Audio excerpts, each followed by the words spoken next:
Danielle Bregoli, aka Bhad Bhabie, is in toxic relationship hell right now, y'all. Check this out. Trigger warning for some of y'all. She is crying. I swear on everything. I swear on everything that I love. I am not dealing with this man no more ever again in my life. I have went through so much shit trying to love this person. I went through so much shit trying to understand this person. I have went through so much shit. I have suffered so much trying to deal with this man. I have to explain my way of thinking. Yo. Bro. Yeah. It get into your head. Yeah. Y'all see how that goes. She been through so much shit trying to explain herself to this person and putting up with BS and physical, mental, emotional abuse. This is what happens when you're dealing with a toxic, narcissistic person that does not care about you. She's trying, like what she just explained is what happens with a lot of victims of narcissistic abuse or toxic relationship dynamics, right? They try to get the person to love them. They try to get the person to see them for who they are, to see their worth, to see their value. They keep putting up with stuff, keep forgiving over and over again. Maybe if I forgive you more, you'll put up with, maybe if I forgive you more, you'll see me for my worth. You'll see me for my value. Maybe if I forgive you for cheating on me or give me a black eye, then maybe you'll see what I'm a ride or die and you'll finally love me and you won't leave me. Y'all remember she said this right here. Now, this was a couple of months ago, saying that even though her boyfriend hurt her, she wasn't going to leave him because she didn't want to break her family up. Remember this? Just because I had a black eye once and he cheated on me means I should leave him forever and break up a family? But that to me. You see that right there? Y'all remember she said that? I'm telling you, these relationships will put you through hell, male, female, whoever. But she's dealing with a man that has publicly embarrassed her, publicly cheated on her. And she said in another video that he was going to come out with videos of her reacting to the stuff that he was doing to her. Like, she's reacting. This could be reactive abuse. And I know there's people out there just like, she just crazy. She does have her own issues. Look who her mom was. She was on Dr. Phil saying this crazy ass shit of trying to fight Dr. Phil or the fans or whoever, right? Remember that? She does have some stuff going on. She does need to go sit down and talk to a qualified therapist. Because dealing with this toxic relationship stuff will make you feel like you're going crazy. She's been trying to get people to love her whole life, and she got into a relationship with a toxic, narcissistic person that takes advantage of that. Narcissistic people prey on that. Watch this right here. Now, I don't know the backstory here, y'all, but she's literally on a Jet 2 holiday. That's the music that's playing right here. It says, Bhad Bhabie tries to stop her baby daddy from leaving her. And this is the result of it, right, y'all. Look at this right here. This is the result. I'm going to zoom out so y'all can get a better image. Now, I don't know who's recording this, but I hope it's not her friend. Nothing beats a Jet 2 holiday. And right now, you can save £50 per person. That's £200 off for a family of four. Then you get off the car. Are you looking safe? Millions of free child place holidays available with 22 kilograms of baggage. That man, y'all. If y'all are dealing with a man like this, please leave.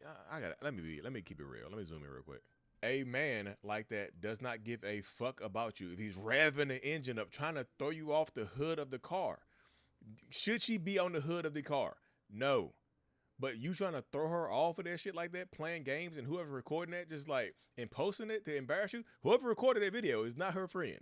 I promise you, dude, that is not your friend to post you, to embarrass you like this, where you're probably having a mental breakdown from dealing with lies, abuse, and cheating.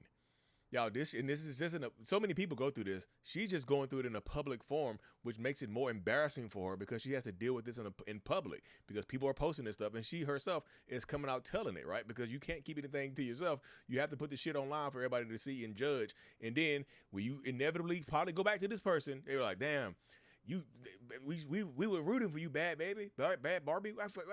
Danielle, we were rooting for you.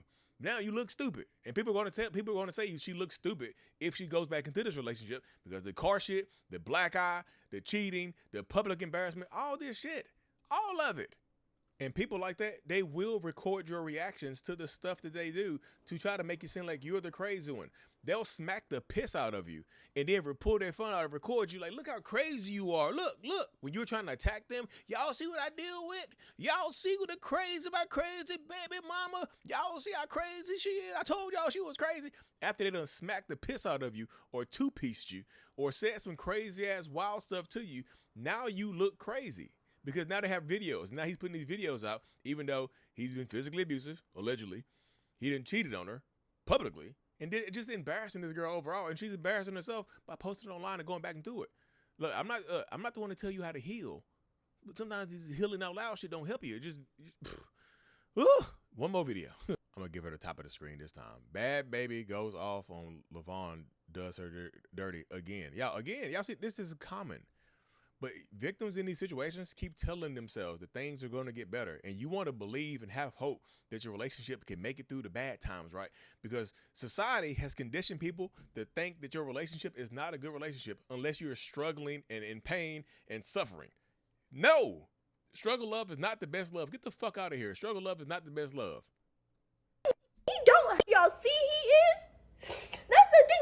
He don't hide it, bro. He don't care. Like, that's why it's like, bro, I've dealt with so much cheating shit. I don't play about cheating.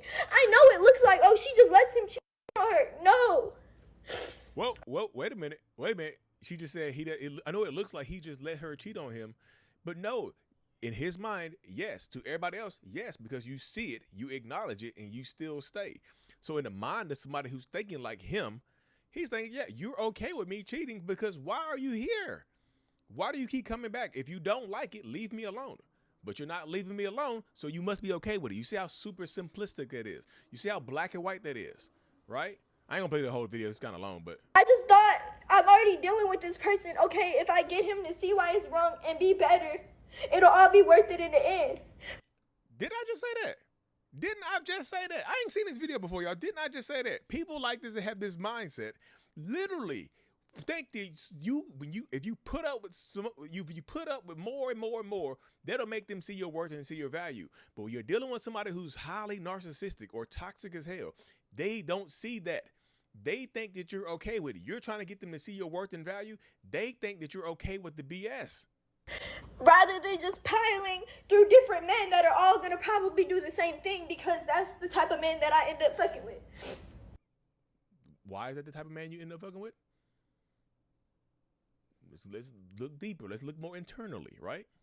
Like, I don't want to deal with this shit no more. I literally had him leave my fucking house. I threw all his shit out the window a month ago. And then what happened? For him spitting on me and going crazy on me over something I didn't even do. Spitting? Oh, hell no. Then he goes and lives at our other house that's in the same neighborhood.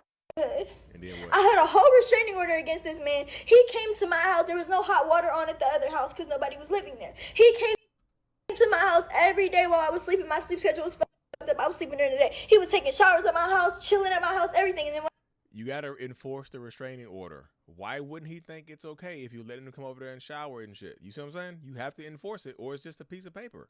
when I wake up, he'll leave.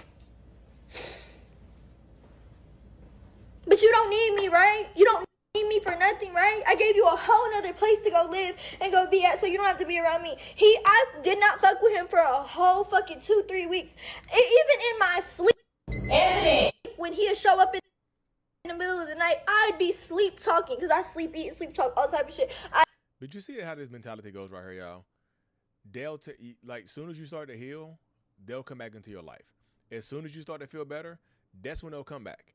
As soon as you start doing okay, that's when they'll come back and just try to disrupt your peace, to try to disrupt your sanity, to try to disrupt the things that are going on inside of your life. It doesn't get better until you want it to get better. You have to cut this person off. I don't know if they have kids together. I don't know her story. I'm 40 years old. These kids, I don't give a fuck. I can talk about the relationship dynamics, but I don't care. But if you have kids, it gets tougher because they always use the kids. I want you know what? I know I blacked your eye a couple weeks ago and you got a restraining order on me. And I've been cheating. I done fucked like 40 of them in the last couple months, right? But I want my family back. Running through these whores, it don't make me feel good. I want my family back, please. And then you take him back and he starts cheating again. And you're like, oh, I'm shocked. Come on, man. Come on. Come on. Go to therapy. Danielle, go to therapy. Narcissistic people like your boyfriend or your ex, whatever the fuck he is, they don't get better. They typically get worse because they think you're okay with the behaviors because you stay, because you don't leave me. Anyway, y'all, hit that subscribe button. As a diagnosed narcissist myself, y'all don't know who I am.